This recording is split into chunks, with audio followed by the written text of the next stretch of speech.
Hello, welcome to Tastoria. My name's Kylie. I'm joined by Ben. I'm still from Tastoria. You sure are. And Kate, still from Green and Blues. I most certainly am. A fantastic little wine shop and so much more.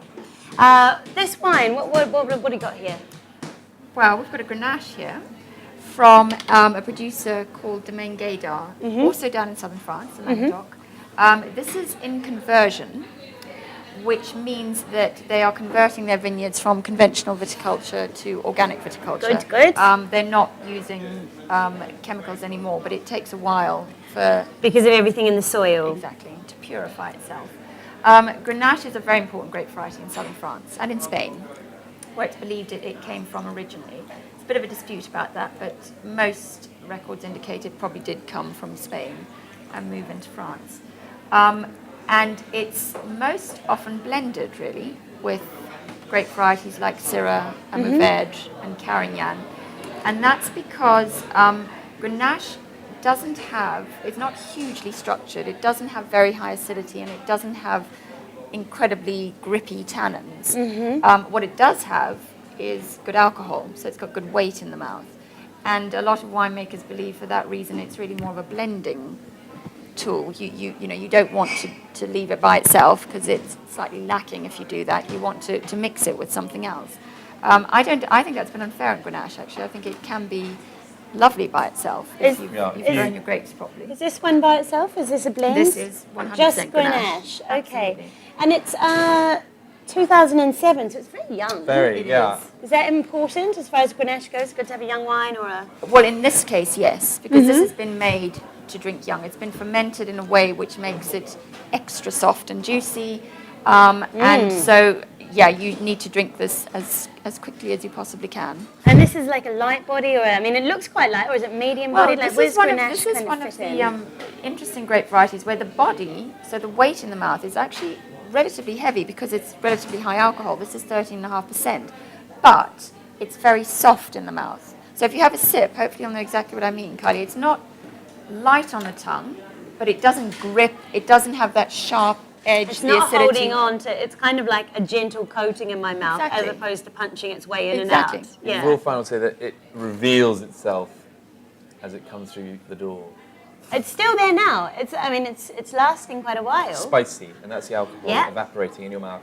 The weird thing is about Grenache, and Kate alluded to it earlier, is that if you buy a wine from Châteauneuf-du-Pape, something like Domaine Gayda Chopin, Châteauneuf-du-Pape it's in the southern Rhone. Okay. It's a very, very well respected appellation in the southern Rhone. Appellation being French word for name, French Okay. word for appellation contrôlée is just the region. controlled region, yeah. Okay.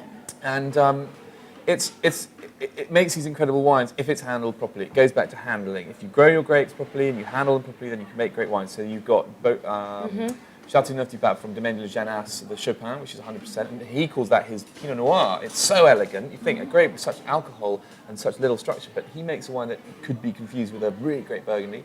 And you have Château Reyes, which is 100% Grenache. And a lot of people now in the Languedoc and the Roussillon, which is probably one of the most exciting wine regions in the world, I genuinely believe.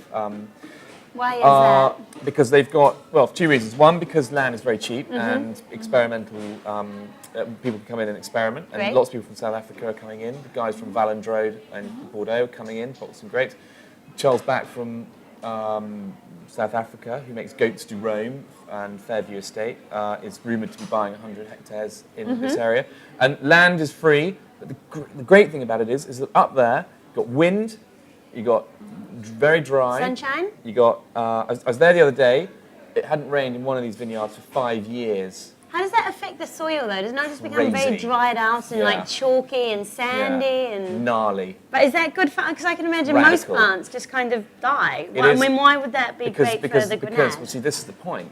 And this is the crux of the matter. Imagine that this table is the gnarly soil of Roussillon. Yeah, it's slightly gnarly. Yeah. And this is a vine, okay? And you can't see this on the camera, but I'm going right down here.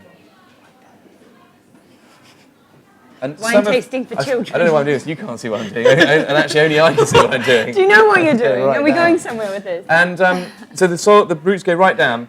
There's no water on the top. There never is. So the grapes go right down, right down, right down. The wine fruits go right down, and then eventually they find some water at the bottom. And some of the soil there is schist or slate, and it rises vertically. So the roots actually go down the slate. How far down are we a mile, talking? 20 feet, 30 feet. I mean, seriously massive. Because the other factor is that the vines are old. They were all planted hundreds of years ago. They weren't hundreds of years ago.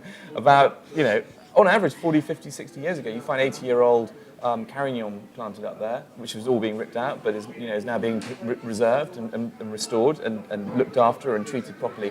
And so there is some serious cool stuff going on there. It's like if you're a surfer and you want to go make wine, go to Roussillon because it's rad. It's radical. Yeah. Out radical. there. Sweet. Yeah. As far as a vine that's stretching down, his roots are stretching down maybe 5 feet in comparison with 20 feet, does that mean necessarily we're going to get a more complex grape?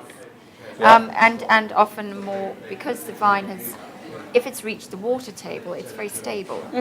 Vines with very deep root structures are a lot less susceptible to The extreme weather conditions Because on they're the grounded. surface. And also, if it rains at vintage, if you've got a very young vineyard and you want prick, if it rains at vintage times, let's say you had a really good growing season, if it suddenly rains, all the water will permeate the topsoil and it will just go into the vine will go, yes, happy days. That instant straight up gratification. Yeah, and it will dilute the berries, pick the berries, dilute wine, lose loads of money, go bankrupt, have to go and estate agent. So let's taste this wonderful Grenache together.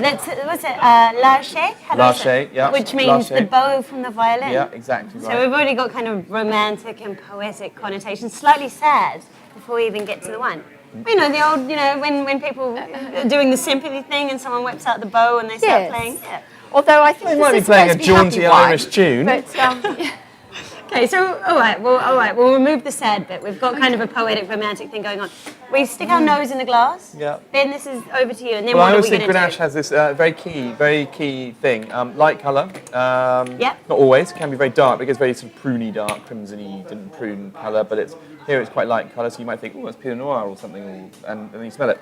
Instantly you get spice. How do we know it's not alcohol. Pinot Noir when we smell it? It's got quite high alcohol. That's the spiciness you can get at the back of your nose, up there.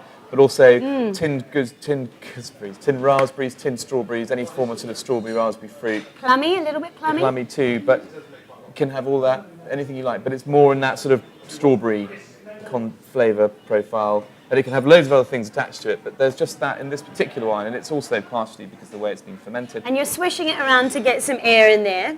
I'm assuming that's When you not taste just for wine, showmanship. When you taste wine, you should if you have a wine in front of you, you don't know what it is, and you're umming and ahhing. Okay. Don't touch it at all. Just go and smell it, and because all the little delicate We need aroma. to actually stick our nose in Yeah, as just- opposed to lifting the glass to us. Yeah, just because all the Really? delicate flavour aromas will just be dancing around like that, making their little tune in your glass. And then, when you want to bring in the bass and the timpani drum, then you give it the old wang-a-dang, and that lets out all the big flavours. Right, the But symphony begins. They completely overpower the little ones, the flute and the triangle man. Okay. So it's good just to do that. Good just to do that first. Okay? And so then you then? give it the old that. Give it some nose, and then taste it. Comes in, you think, oh, this is fruity and lovely and refreshing, and then suddenly the alcohol sets to work, bringing in the spice, bringing in a little bit of heat actually, but the strawberry fruit's always there. The acidity is just keeping The strawberry is taste. definitely there. Yeah. And there's no wood in this playing its role. It's not oaky at all, is it? No, and it's just good, clean fun. It's nice and light. If I was going to have this with food, Kate, I mean, what would you recommend? With sort of light, heavy dishes, if that makes sense. And by that I mean things like pizza, pasta. really? Things that are, we're not talking heavy as in a roast or a steak or a casserole heavy, but certainly a pizza is heavier than a salad or even fish, etc. But actually Grenache works really well with those sort of dishes, the in-betweeny dishes. Yeah, because they're quite hard. Like I often have pasta, but I don't know what bread to have with it. And this one This would sort be of bread perfect. is fantastic with that. Yeah, it's lovely. Yeah. Do we like it? I drink this. I think this estate, Domaine Gayda, is becoming a real trendsetter in the Languedoc, and it makes wines from Minervois and the Roussillon, and has just started buying grapes from Eric Laguerre, which may mean nothing to you, or you, will mean something Doesn't to you. mean a lot to me. But Eric Laguerre is a guy who currently leases out his vineyard to Monty Walden, who's doing Chateau Monty on the TV.